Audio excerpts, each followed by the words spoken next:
Let's tell you about Chelsea and the latest developments. After Friday's 9 o'clock deadline for bids for the club, further details have emerged today of a new bidder and an increased bid from one of the others. Our chief reporter, Kaveh Solokol, just dashed on set to join me. OK, let's start with the new development then, Kaveh. What's happened? What's happened with the Candy bid? Yeah, just in the last few minutes, Nick Candy's consortium have confirmed that they've increased their offer for Chelsea. Of course, we already know that on Friday they put in a bid that was worth more than £2 billion, but they have now increased that bid. That is because they've managed to get in some more investment into their consortium over the weekend. We already knew they were backed by two South Korean companies, Hana Financial Group and also C&P Sports Group. Over the weekend, another South Korean financial institution, we're being told, has joined their consortium. Now, earlier today, also, The Times reported that another consortium had made a bid for Chelsea. This was a consortium that was headed by a company called Centricus, who are an asset management company. They manage about £29 billion worth of assets in the United Kingdom. They're based, and they significantly have 4 bankers, hedge fund managers in the consortium who are all Chelsea season ticket holders as well. But what we're really seeing today is the race hotting up to make it onto the shortlist of the preferred bidders who will really have a chance of buying Chelsea. All right, let's talk about this timeline then. You mentioned the shortlist, so is that what happens next? At the moment, what is happening in New York is that the Rain Group, the investment bank who are handling the sale of Chelsea, they were appointed by Roman Abramovich. They are meeting now to go through all these bids and then to produce a shortlist. Now, the shortlist is probably going to be 2 or 3 preferred bidders.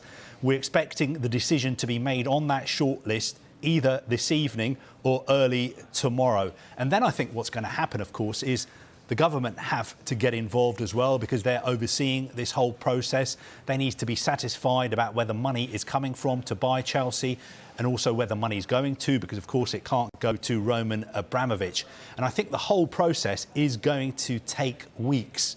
Could take another 2, 3, 4 weeks for it to be completed. So I don't think it's going to be done quickly. I think we're looking at sometime in April, probably towards the end of April, before the deal is completed. OK, well, Chelsea fans obviously want to know who's going to be owning their club, but they also want to know if they can actually go along and watch their side. Now, Chelsea made it to the FA Cup semi-finals at Wembley.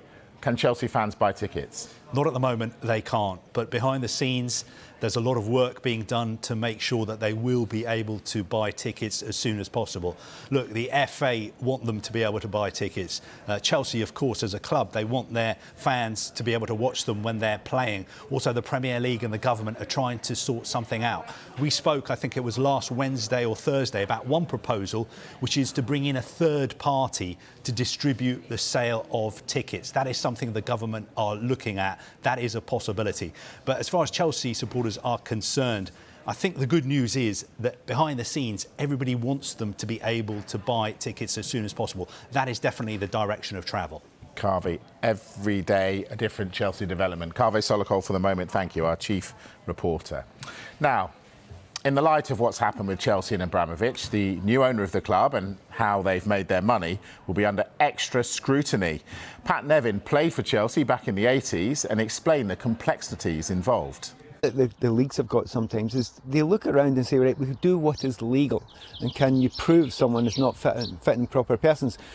And it's kind of hard for them, I think, on a hunch to think, well, we think they've done something illegal, so we're not letting them in. But you need to prove it, and that's sometimes very difficult.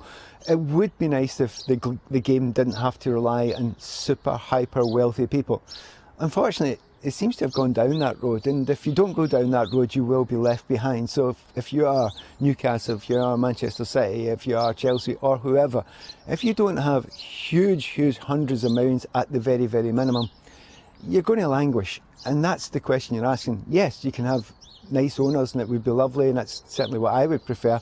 And I would prefer that everyone had that you had to go to the league and you have completely absolutely clean. However, it's not always going to work like that. The world's not like that. And the other side of it is, if you do go down a very strict fit and proper persons ruling, that's fine. I'm on your side. But you might not get that money in. And slowly but surely someone else will take over as the world leaders in football.